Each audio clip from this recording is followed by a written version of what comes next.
وقنا عذاب النار ربنا تقبل منا إنك أنت السميع العليم وتب علينا إنك أنت التواب الرحيم آمين برحمتك يا أرحم الراحمين صلى الله تعالى وسلم على خير خلقه سيدنا محمد وآله وصحبه أجمعين سبحان ربك رب العزة عما يصفون سلام على المرسلين الحمد لله. السلام عليكم ورحمة الله وبركاته. بسم الله والحمد لله والصلاة والسلام على أشرف رسل الله وعلى آله وصحبه الفائزين برضا الله. അല്ലാഹു സുബ്ഹാനഹു വ തആല വിശുദ്ധമായ ഈ വെള്ളിയാഴ്ച ദിവസത്തിൽ പള്ളിയിൽ വരാനും നിസ്കരിക്കാനും തൗഫീഖ് തന്നതുപോലെ മരിക്കുന്ന സമയത്ത് ഈമാനോടെ മരിക്കുന്ന ഭാഗ്യവാന്മാരിൽ ഉൾപ്പെടുത്തട്ടെ. ബഹുമാനികളെ, പരിശുദ്ധമായ അറഫയും ബലിപെരുന്നാളും സമാഗതമാവുകയാണ്. നേരത്തെ സൂചിപ്പിച്ചതുപോലെ കേരളത്തിൽ മാസം കണ്ടത് അടിസ്ഥാനത്തിൽ ഈ വരുന്ന വ്യാഴാഴ്ചയാണ്. പലപ്പോഴും സംഭവിക്കുന്നത് പോലെ ഈ പ്രാവശ്യവും സൗദി അറേബ്യയിലും നമ്മുടെ കേരളത്തിലും തമ്മിൽ ഒരു ദിവസത്തെ വ്യത്യാസമുണ്ട്. അവിടെ ബുധനാഴ്ചയും ഇവിടെ വ്യാഴാഴ്ചയുമാണ്. ഓരോ നാട്ടിലും മാസപ്പിറവി കണ്ടതനുസരിച്ചാണ് അതാത് നാടുകളിൽ ഇസ്ലാമിന്റെ വിശുദ്ധ നോമ്പും പെരുന്നാളും അനുഷ്ഠിക്കാൻ പരിശുദ്ധ ഇസ്ലാമിന്റെ നിർദ്ദേശം. റസൂലുള്ളാഹി സ്വല്ലല്ലാഹു അലൈഹി വസല്ലം തങ്ങളുടെ ഹദീസ് വിശകലനം ചെയ്ത് ഹദീസുകളിലൊക്കെ കാണാം. ഇമാം മുസ്ലിം റിപ്പോർട്ട് ചെയ്ത ഖുറൈബ് റളിയല്ലാഹു അൻഹുവിന്റെ ഹദീസിൽ ഷാമിലേക്ക് പോയപ്പോൾ അവിടെ വെള്ളിയാഴ്ച ദിവസമായിരുന്നു മാസം കണ്ടത്.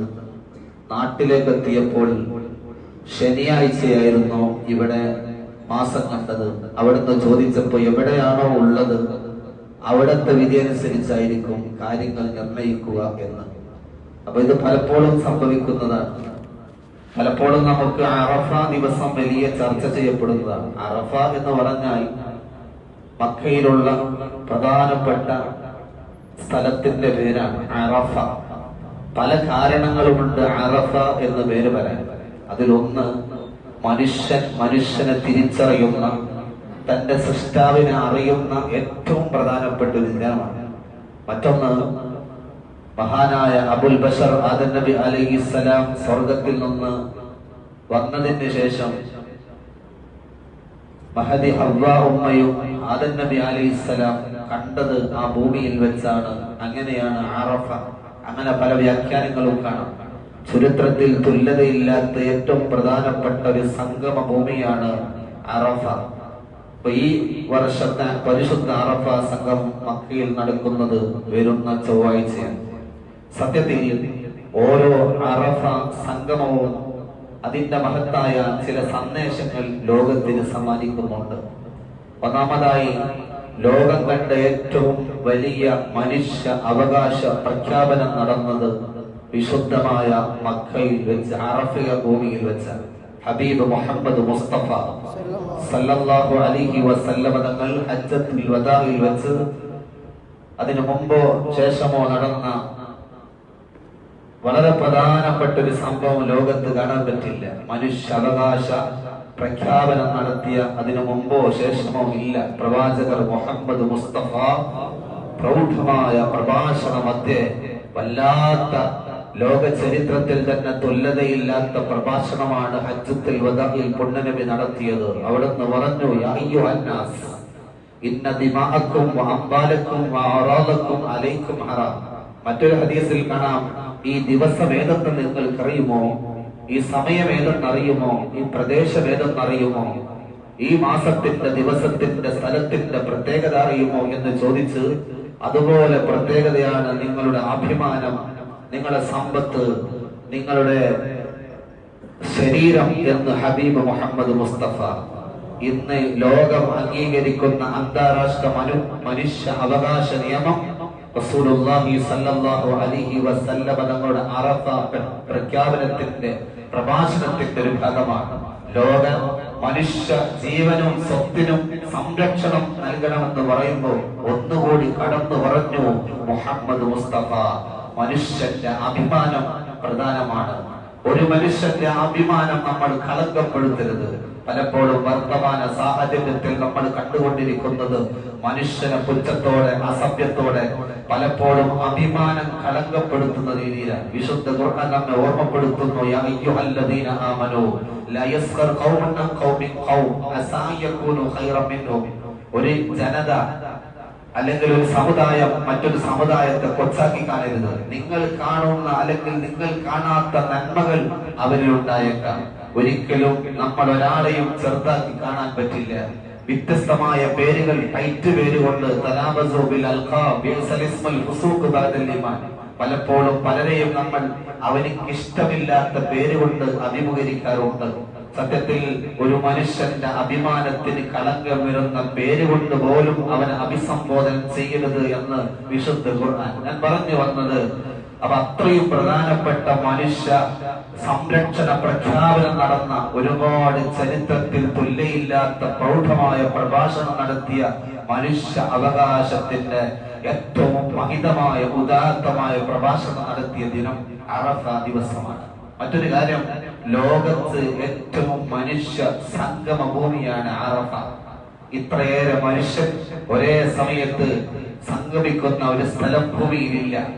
റസൂലുള്ളാഹി സ്വല്ലല്ലാഹു അലൈഹി വസല്ലം തങ്ങളുടെ ഹദീസിനെ വിശദീകരിച്ച് ഇമാം നബി പറയുന്നു, "യ മജ്മഉൻ അദീം വ മൗഖിഫുൻ ജസീം." ഉദാത്തമായ മഹത്തമായ ഒരു സന്ദർഭമാണ്. അതുകൊണ്ട് അല്ലാഹു തആല ഏറ്റവും അധികം നരകമോചനം നൽകുന്നതും പ്രാർത്ഥന സ്വീകരിക്കുന്നതും അറഫ ദിവസത്തിലാണെന്ന് മുഹമ്മദ് മുസ്തഫ. ഇബ്ലീസ് ഏറ്റവും ദുഃഖിക്കുന്ന, പൊട്ടിക്കറിയുന്ന സന്ദർഭവും അറഫ ദിവസമാണെന്ന് മുഹമ്മദ് മുസ്തഫ. അതുകൊണ്ട് ആയിഷ ബീവി റിപ്പോർട്ട് ചെയ്യുന്ന ഹദീസിൽ കാണാം, ധാരാളം ആളുകളെ അല്ലാഹു സുബ്ഹാനഹു വ തആല നരകത്തിൽ നിന്ന് മോചിപ്പിക്കുന്നത് അറഫ ദിവസത്തിലാണ്. അപ്പൊ ഒരു കാര്യം നമ്മൾ മനസ്സിലാക്കേണ്ടത്, അറഫയുടെ നന്മകൾ അവിടെ ഒരുമിച്ച് കൂടുന്നവർക്ക് മാത്രമല്ല, അവിടെ ദുആയിൽ ഉൾപ്പെടുന്ന എല്ലാവർക്കുമുണ്ട്. ആ നിഷ്കളങ്കമായ ഹൃദയത്തോടെ, ഒരേ മന്ത്രത്തോടെ, ഒരേ ചിന്തയോടെ, ദേശഭാഷ വർണ്ണ വ്യത്യാസമില്ലാതെ പടച്ച തമ്പുരാന്റെ ആ വിധി അനുസരിച്ച് ഈ വർഷം ഹജ്ജിന് പോകുന്ന ഓരോരുത്തരും ആ വിശാലമായ അറഫ ഭൂമിയിൽ വെച്ച് നമുക്ക് വേണ്ടി പ്രാർത്ഥിക്കുമ്പോ ആ പ്രാർത്ഥനയിൽ ഉൾപ്പെടുന്ന എല്ലാവർക്കും അറഫയുടെ പ്രതിഫലം ലഭിക്കുമെന്ന് മുഹമ്മദ് മുസ്തഫ. ഭൂമിയിൽ ആ ദിവസത്തിന്റെ മഹത്വം ഉൾക്കൊണ്ടുകൊണ്ട് നമ്മൾ ഇവിടുന്ന് പ്രാർത്ഥിച്ചാൽ, ഖുത്ബയിൽ നിങ്ങൾ കേട്ടല്ലോ സ്ഥലം, അവിടെ അന്നത്തെ ദിവസം അറഫക്ക് പ്രത്യേകമുണ്ട്. ഹജ്ജിന് പോകാത്തവർ ആ ദിവസത്തിന്റെ മഹത്വം ഉൾക്കൊണ്ടുകൊണ്ട് ഇൻഷാ അല്ലാഹ് വരുന്ന ബുധനാഴ്ചയാണ് നമ്മുടെ ദുൽഹിജ്ജ 9 അറഫ നോമ്പ്. വളരെ പ്രധാനമാണ്. പറ്റുന്നവർ ശക്കിന്റെ ദിവസമാണല്ലോ, ചൊവ്വയും ബുധനും നോൽക്കാൻ പറ്റിയെങ്കിൽ വളരെ സന്തോഷം.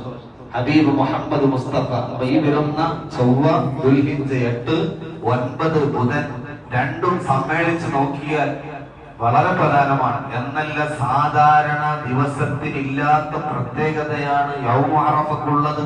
അതോടൊപ്പം തന്നെ അറഫ ദിവസത്തിന്റെ നോമ്പ് നമ്മുടെ ജീവൻ ആയുസ്സിലേക്ക് ഗ്യാരണ്ടി നൽകുന്നതാണ്. മുത്തുനബി മുഹമ്മദ് മുസ്തഫ. ഇമാം മുസ്ലിം റിപ്പോർട്ട് ചെയ്ത ഹദീസിൽ കാണാം, നബിയെ അറഫ ദിവസത്തിന്റെ നോമ്പിന്റെ പ്രത്യേകത എന്താ? അപ്പൊ പറഞ്ഞു, യുകഫിറു സനത്തൽ മാദിയ വൽ ബാഖിയ. കഴിഞ്ഞു പോയ ഒരു വർഷത്തെ ദോഷം പൊറുക്കും, വരാനിരിക്കുന്ന ഒരു വർഷത്തെ ദോഷം പൊറുക്കുമെന്ന് മുഹമ്മദ് മുസ്തഫ. 2 വർഷത്തിന്റെ പാപം പൊറുക്കുന്ന നോമ്പാണ് അറഫയുടെ നോമ്പ്. ഈ ഹദീസിനെ വിശദീകരിച്ചുകൊണ്ട് മഹാനായ ഇബ്നു അബ്ബാസ് റളിയല്ലാഹു അൻഹു പറയുന്നു, ഫീഹി തസഅഉ, ഇതിലൊരു ശുഭലക്ഷണമുണ്ട്. കാരണം പുണ്യനബി പറഞ്ഞത് കഴിഞ്ഞു പോയ ഒരു വർഷത്തെ ദോഷവും വരാൻ പോകുന്ന ഒരു വർഷത്തെ ദോഷവും. അങ്ങനെ വരുമ്പോ നിഷ്കളങ്കമായ ഹൃദയത്തോടെ നോമ്പനുഷ്ഠിച്ച ആൾക്ക് ഒരു വർഷം കൂടി ജീവിക്കാനുള്ള ആയുസ് ലഭിക്കുമെന്നാണ് ഈ ഹദീസ് നമ്മെ പഠിപ്പിക്കുന്നത് എന്ന് മഹാന്മാർ പറയുന്നു. അപ്പൊ ഇൻഷാ അല്ലാഹ് അതോടൊപ്പം തന്നെ ബുധനാഴ്ച സുബ്ഹി മുതൽ അയ്യാമുൽ തശ്രീഖിന്റെ അവസാനം വരെ ഓരോ നിസ്കാരങ്ങൾക്ക് ശേഷം തക്ബീർ ചൊല്ലൽ വളരെ പ്രധാനപ്പെട്ട സുന്നത്താണ്. ഇൻഷാ അല്ലാഹ് ഈ വിഷയം മനസ്സിലാക്കി കഴിവിന്റെ പരമാവധി ഞാൻ നേരത്തെ പറഞ്ഞ മദ്രസയിൽ വെച്ച് നടക്കുന്ന 10 മണി പരിപാടിയിൽ പറ്റാവുന്ന എല്ലാവരും പങ്കെടുക്കുക. വീട്ടുകാരോടൊക്കെ ഈ വിവരം പറയാം. നമുക്ക് ദിക്ർ ചൊല്ലി ദുആ ചെയ്ത് റബ്ബിലേക്ക് നമ്മുടെ ആവശ്യങ്ങളും പ്രതിസന്ധിയിൽ നിന്നൊക്കെ രക്ഷപ്പെടാൻ, അതോടൊപ്പം തന്നെ ആഖിറത്തിൽ ഉന്നതമായ വിജയം ലഭിക്കാൻ പ്രാർത്ഥിക്കാം. അല്ലാഹു തൗഫീഖ് നൽകട്ടെ, അല്ലാഹു സ്വീകരിക്കട്ടെ, അല്ലാഹു സ്വീകരിക്കട്ടെ. ഇൻഷാ അല്ലാഹ് മയ്യത്ത് നിസ്കരിക്കാറുണ്ട്. ഒരു 33. അല്ലാഹു അവർക്ക് മഗ്ഫിറത്ത് നൽകട്ടെ.